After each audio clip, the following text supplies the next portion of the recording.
the left and Boy stayed onside. Here's Mounier. 2-0 Huddersfield Town on the opening day of the Premier League. Deplatra's forward. Deplatra's got the better. Yeah! And Laurent Deplatra scores. Laurent Deplatra scores. It's in the box. It's in there. It's in there. It's there. It's on the run. It's in there. The King of Huddersfield. Hello and welcome back to the Andy Takes That Chance preview show with your boys Matt and Killer. Yes, it's the drive-in.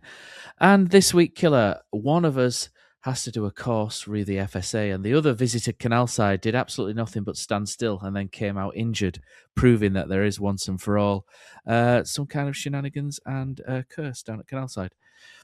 Hoping that there are no injuries from this week is Lee Grant as Town's injuries stabilise. But Town are still suffering with a number of key players out injured at the moment. But up for Town this weekend, it's a big one. It's a trip down to top of the league, Cardiff City.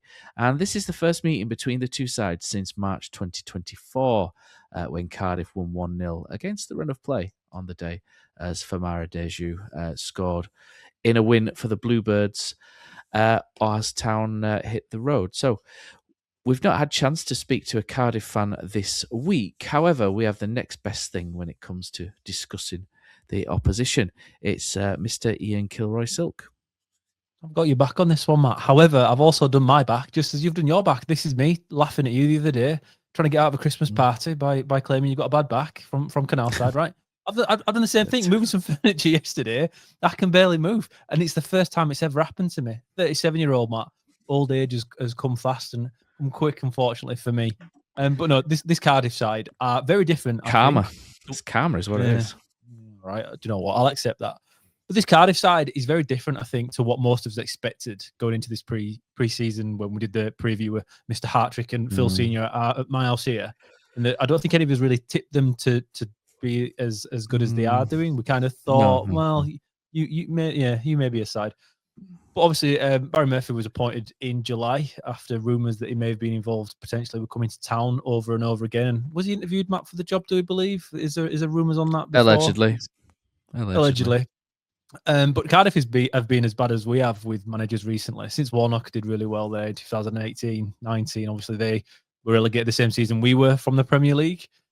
Since then, they've gone through managers here, there, and everywhere. Neil Harris, I think, was the longest that lasted since then. But they've been a bit of a basket case club as well. So coming down into League One, I thought they needed a little bit of time to kind of turn over the squad. They had a really poor culture there last season. And over the summer, they were focused on getting rid of the older lads. And like Ramsey left after having a little period there, managing the club terribly towards the end of the season.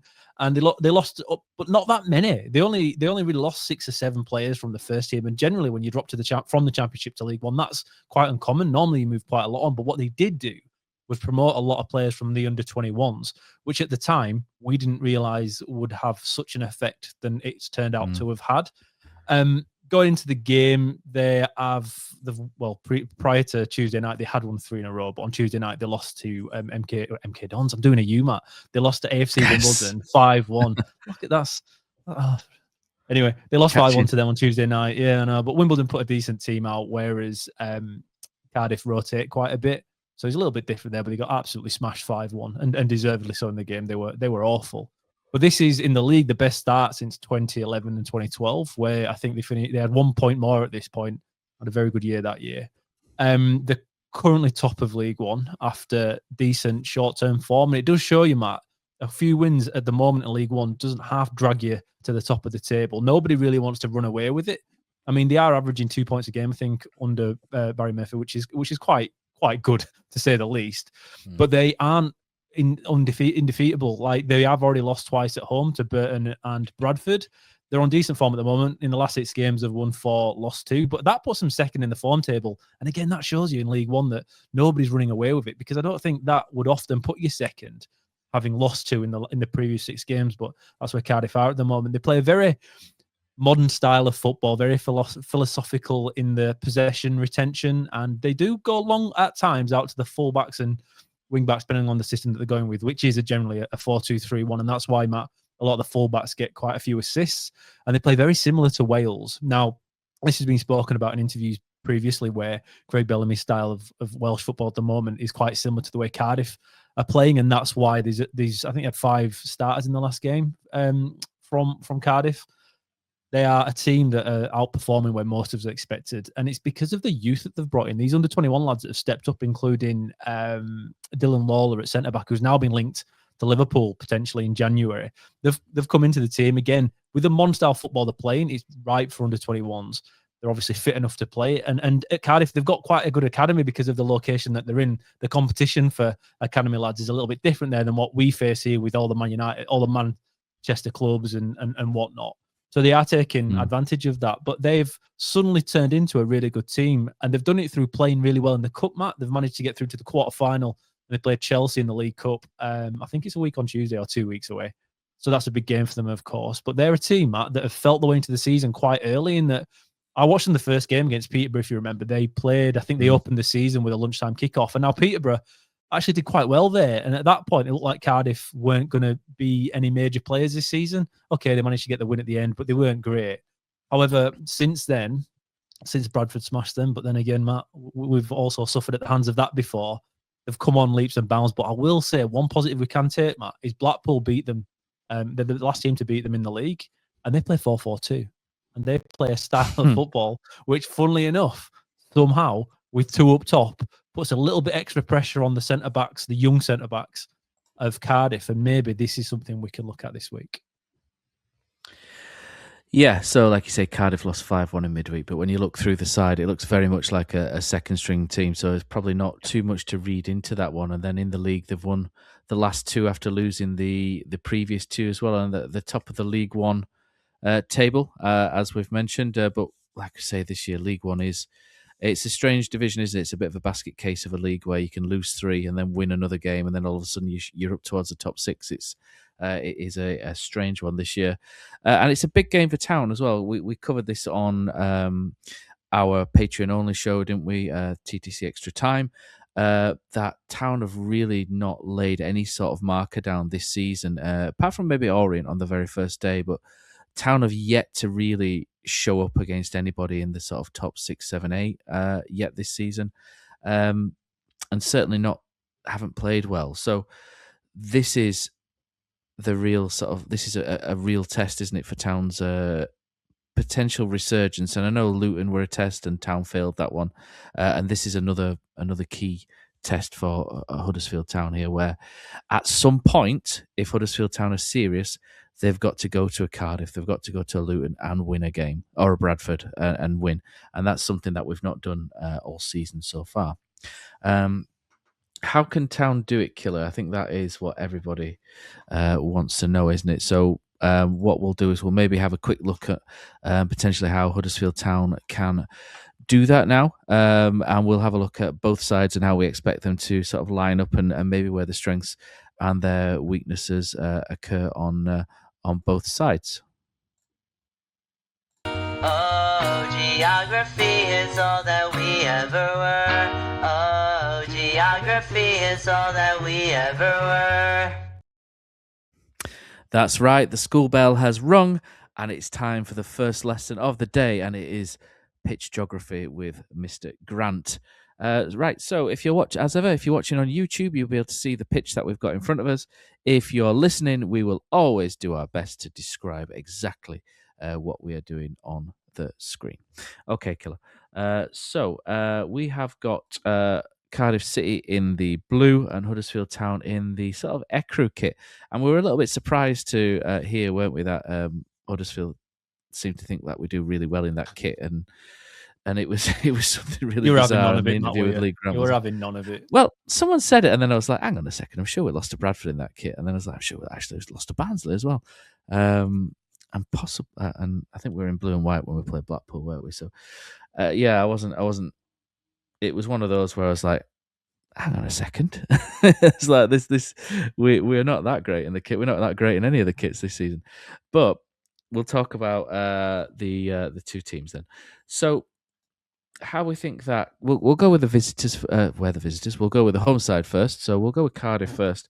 In goal, they've got a really sort of interesting goalkeeper, Nathan Trott. He's on loan from FC Copenhagen. He's come out of nowhere, Bermudan goalkeeper, and it's like I've never heard of him before at all. But apparently he's been excellent this season for them. And you look through some of his numbers, he's got 7 clean sheets, only conceded 14 goals. He's got a really good rating on FootMob, and he's a man in form as well. His save percentage 76%, prevented around 4.7 goals. And if you cast your mind back to last season, we were talking about goals prevented with our goalkeepers, weren't we, with Lee Nichols and Jacob Chapman, and they were both in the minuses. They were in negative equity when it came to sort of keeping the ball out of the net with stuff that they should have done. But this guy's on 4.72, so he's doing well, and his passing accuracy is decent as well. So they seem to have got themselves a good goalkeeper in Nathan Trott. I'm good at carrying on from my early onset Alzheimer's kicking in with names and teams at the minute. I'm going to call him Jonathan Trott by the end of this. I'm absolutely positive because we're looking at the cricket today. So Nathan Trott will be in goal for Cardiff City. Back four, we believe that they'll play Perry Ng. We think will start at right back, but they do have a very good option in there in Capaccio, aren't they? Who's an absolute train down the right-hand side, who's got quite a number of assists this season. Centre-backs, they've got a very young pairing, and this is where we looked at this at the start of the season. We thought, oh, that's a young pairing there, and maybe a more experienced backline could get the better of them. But not really. Dylan Lawler tends to play on the left, doesn't he? 19 years of age. He's having a really good sort of breakthrough season this year. He's only played 19 games for Cardiff since April 2024. So this is his breakthrough year. He's got 3 caps for Wales as well. So he's doing very well and probably one of the better centre backs in this league at the minute. And with Town's academy coming back to sort of full bloom, if you like, we're hoping that we can maybe do things like this where we sort of sat there now going, oh, we kind of lack this, and this, and then you can pluck them out the under-21s. That is always the dream for a club with an academy at Category 2. But his defensive partner, Billy the Fish, William Fish, that's for the older listeners, Billy the Fish, some will remember. He's 22. He's been at Cardiff for a little while, since 2024 as well. He's only made 44 appearances for the club. Before that, he was at Man United, and he had a couple of loan spells at Hibernian where he's showed up quite well, and he's played over 60 odd games for Hib. So he's got 100 appearances under his belt at 22. So that's a really good centre back pairing for the age, a Welsh international and a 22-year-old with over 100 appearances. Left back's Joel Bagan. He's a bit one of the stalwarts from the Championship over the last couple of years for Cardiff, and he's a good age as well. So he's only 24. He was someone that they brought in from he came through the youth academy. He went out on loan a couple of times, but he's another one that they've managed to bring through that system there, which is doing so well for them. Like I said, 24 years of age, and it's a rather young backline. Trott, who's never played in England until this season, he's 27, but he's doing really well. Perry Ng is the older one at 29, but if Capaccio plays, he's only 18. So then you could potentially have an 18-year-old, a 22-year-old, a 19-year-old, and then Bagan at 24. And it's all of a sudden it looks like one of my Football Manager teams when you're trying to bring through youth and sell them. What Cardiff like to do is they like to get the ball into midfield and keep hold of it. So they're very possession heavy at Cardiff. So I think they rank in the top 2, don't they, for possession, usually around 60%. The second, for goals, both in the net and keeping them out. We think the 2 midfielders will be Ryan Wintle. He's your leg man, your more defensively minded one. And then the other one is a really interesting one. So David Turnbull, 5 years ago, was set to be the next big thing in Scottish football when he went from Motherwell to Celtic. I think he had a couple of little injuries, one big one, a couple of injuries which have kind of curtailed that a little bit, and he's still made over 100 appearances for Celtic, which is no mean. I know people always go on about it being a farmers' league, etc., but to actually play for Celtic in that starting 11 is a decent feat. So to have him at 26 years old in League One is a fantastic addition, or well, not addition, but a fantastic boon. We'll go full Mel Booth there. So a Philip for Cardiff City. So they've got that, and then they play number 10, don't they? The number 10 at the minute is a player people remember, Callum Robinson, who's played against us for West Brom and Cardiff in the Championship. The two wingers, Kean Ashford, could play on the right-hand side. He seems to be the man in possession of the shirt at the minute. Another Cardiff City Academy player. And then on the left, they will probably have Isaac Davis, who, again, another Cardiff City Academy player. So they've done fantastically well with this academy system that I think people have kind of slept on that a little bit, Killer, that they've done really well through their academy. And then up front, they've got Yusuf Salek, who they've brought in from Sirius, which is both a band and a character in Harry Potter. So, Killer, that's how we think Cardiff will line up. What we think is they'll be very possession heavy. They'll try and move Town around a lot, and then what they'll do is they'll play kind of similar to how Town did a little bit at the start of the season, where they'll try and move us around and then hit those diagonals out to the fullbacks, who will then overlap and try and get down either side and put some pressure on us.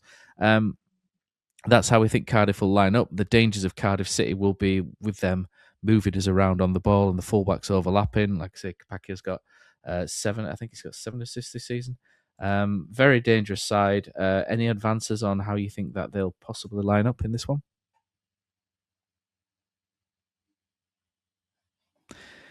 No advances from Mr. Kilroy, who once again has dived out and let me down. But basically what we're looking at with Cardiff City at the minute is Yusuf Salek is the top scorer again with 7 goals. Kapakio is your man who comes from right back, and he's got 6 assists, not 7.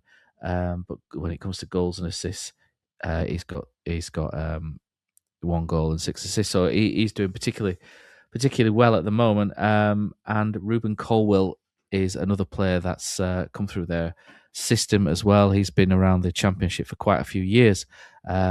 He's also another dangerous player. So Cardiff have got quite a lot going for them in this game. So what we'll do is we'll move on to Town's team as well, as Mr. Silk comes back into the chat. When it rains, it pours for Killer's internet, unfortunately, with some strange phenomenon that happens.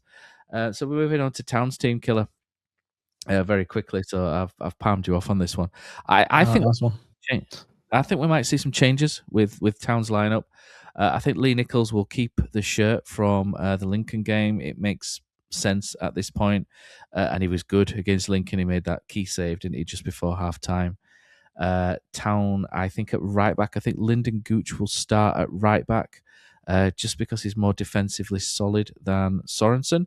Sorensen will probably come on at some point in the game, and I think Sean Rowan might keep the position at left back. I know Grant will possibly be tempted to go with a Ruben Ruskin and Cam Ashia combination down the left, but I think with the way that Cardiff play and their ability to get the fullbacks forward down the flanks, I'm not sure this is the greatest of game for Ashia. Although there is another argument there where you could say Cam Ashia could be quite good in the space vacated by the fullback. So it depends how brave you are, I guess, in this game. But I think potentially Sean Rowan, Ruben Ruskin combination on the left-hand side might work better for Town, but some may see that as maybe a negative in that you've got 2 left-backs effectively on that left-hand side. But I think that might be something that will cross Lee Grant's mind. I know he'll probably want to have Ashia on the left-hand side of midfield, basically to have more attacking threat and to push into that space. So it depends.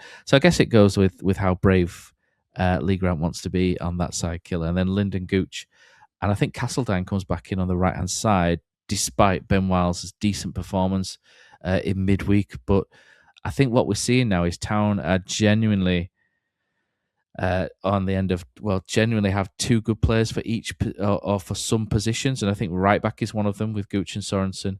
Right midfield all of a sudden appears to be that with Castledine and Ben Wiles. Left back is also another area which Town are quite well stocked in with Sean Rowan and Ruben Ruskin. But I think it's that combination wide which will be the key for Town in this game. So if they go with Sorensen and Wiles, I think that I'm not sure that's going to be strong enough down there. And again, if they go with Ruskin and Ashia, I think Town may get undone a little bit round the back. And I think that's where Cardiff will be targeting him. So that's why I would go with Gooch and Castledine, and then Ruskin and Rowan on the left-hand side. I'm not sure how you would go with that one. I'm with you on the fullbacks. I think Cardiff are going to have a lot of the ball, and it's a very different task for Town to get something out of this. And I don't think you're going to many League One games as Town thinking we've got to try and work to get something out of it. If you know what I mean, it's more about how we play and how we go forward. But Cardiff at home, they didn't play at home for 6 weeks, before the most recent league home game, with the way the cup went and the international breaks. So they'll be eager to put on a bit of a show at home. They'll have a lot of the ball, and we have to be defensively perfect. And now for me, going through the fullbacks and wingers, you can look at the ones that offer a little bit more going forward, like your Sorensen, like your Ruskin, but defensively they're not fantastic. I don't think. I think they leave too much open there. So for me, Matt, I'm with you. Gooch has to be a start on the right hand side. On the left hand side, I would also go with Rowan. I thought he was good the other night. It's a bit of a. I'd actually like to see it as well, because I think it shows that League One's looking at games and targeting them, in looking at what the other team can offer and adjusting it. I'm not saying it's definitely going to work, but I'm with you on this one. But the way Cardiff play, the way that they have possession, the way you can counter it somewhat is quick transitions into attack, like Blackpool did against us when we went there, and they put a bit of a Brucey masterclass on and pretty much destroyed us, regardless of how many men were on the field. But again, that turning quick and going. And now Ruskin isn't a winger for me, right? But there are games, I think, where his style of running will work better than Ashia's, and especially when you consider defensively, Ruskin's levels above Ashia defensively. So I think that's a bit of a no-brainer there as well, Matt. On the right-hand side, I think Castledine is our best player. Of everybody in our team on his day, I think Castledine is by far and away the best player we have, and will go further in his career than anyone else of his age in this team. But defensively, does he offer as much as Ben Wiles does? I'm not entirely sure. I don't think there's much in it there. So for that reason, I still would stick with Castledine, because I don't think you can drop him from what he did. And we're probably not going to get too many opportunities up top compared to what we've had in recent games. And when it is there, it might be a half chance that falls at the edge of the box, like the other day with Castledine, with Ashia's air shot. Florence Castledine, he's put it straight away. He's perfect for that kind of role. But then, does Castledine run the channels and do the work as well as Ben Wiles does? I don't know. It's one of those where, Matt, it could be another halftime substitution either way, depending on what's going on, because they both play the same position very differently and offer quite a big effect on the rest of the team, which is surprising for somebody playing wide right on a 4-4-2, isn't it? It's quite strange to say that, but it is important for us. One thing I did pick out from, I'm going to call him BBM rather than his full name. It's a pain in the ass to go all the way through it every time. But he spoke about how we play very similar to Ipswich, and that's something you picked out, Matt, pre-season, that hook from the right-hand side. They're aware of it. They'll try and counter that somewhat. What is funny as well, actually, BBM coached Lee Grant's son, I think, in Manchester, he said, on their pre-match presser. So they do know each other. There'll be a bit of fire between the two of them there. But no, Matt, fullbacks, you've got to be defensive first in this one. There's not many games this year where you do have to do that, but this is one of them. Yeah, I'd be tempted. I'm tempted as well to say Rowan and Ashia, but it feels a little bit harsh on Ruskin. But we'll have to see how that goes. But I think, again, substitutes will be key, like you said as well, as the game unfolds, and if Town can keep it tight. Ledson and Harness in midfield seems logical at this point. And I think Radulovic keeps his place in the side, but I think Alfie May comes in to partner him on this one as well. I think I just get the sense that Lee Grant's itching to get Alfie May back in the starting lineup. And I think this will be the opportunity to do so, because he scored last league game out, didn't he? And he played fairly well, didn't he, against Lincoln? He was all right. And Dion Charles has kind of dipped a little bit, I think, in the last couple of games. So I think it may be time for Alfie May to come back in, and that experience that he's got against those two young defenders could also be quite key in terms of his movement and dropping into areas that they're not going to like. Whereas Boyan's going to be the one who, it feels really strange saying this, but he's going to be the one who's going to try and be a bit physical with them and not quite rough them up, but just be that big striker who's just a pain and awkward to play against, who just stands between you and the ball and is hard to shift. With that in mind, Killer, I think that's the way that the two teams will line up. It's a difficult one on paper. Are Town ready to lay down a marker for the rest of the season in your opinion, when it goes to the predictions on this one? It's a tough one, this, isn't it? This is a real it's a tasty game. I think I'm really looking forward to watching it.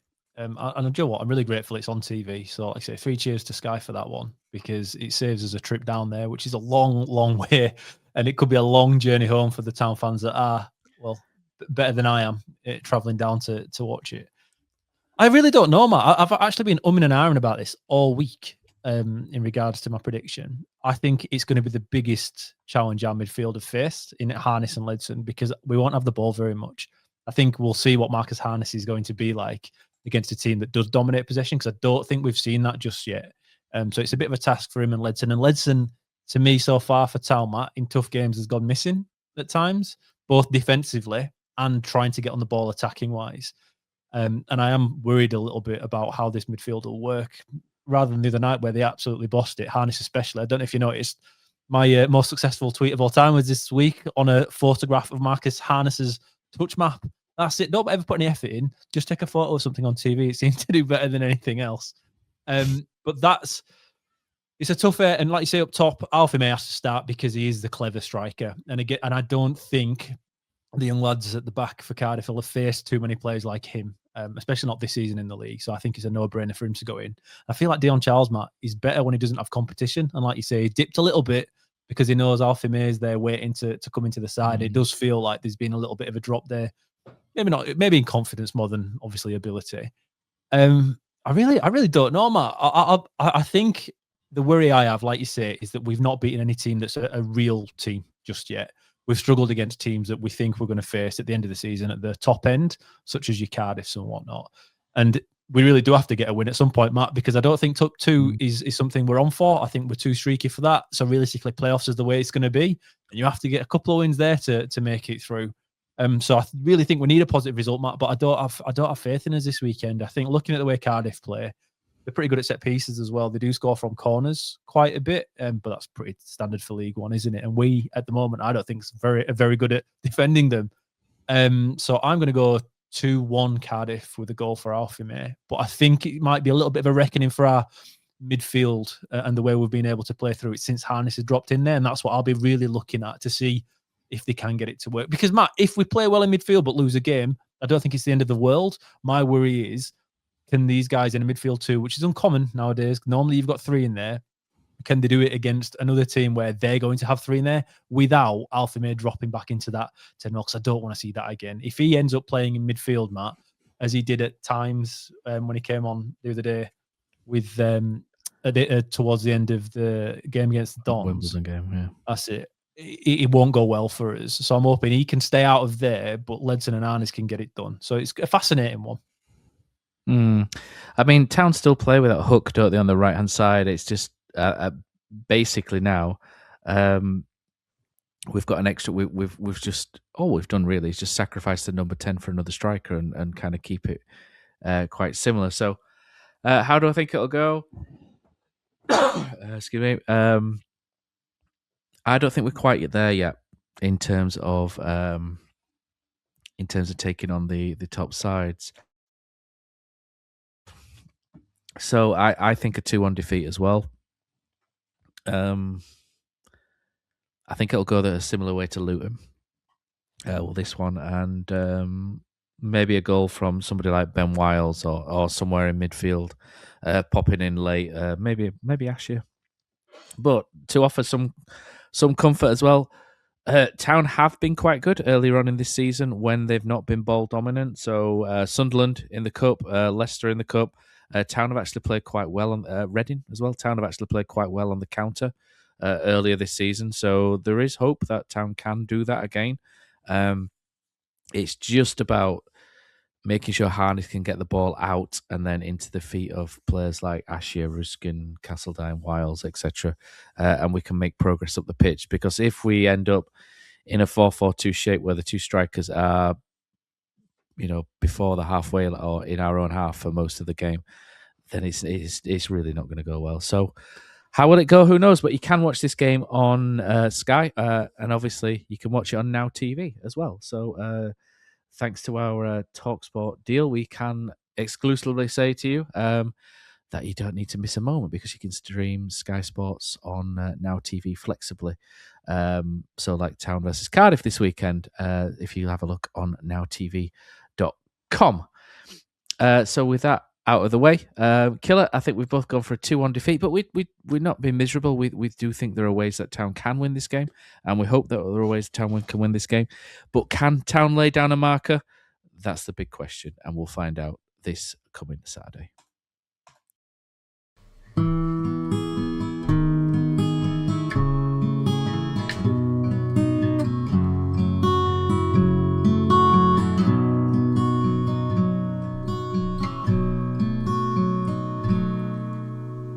There's a team that is dear to its followers.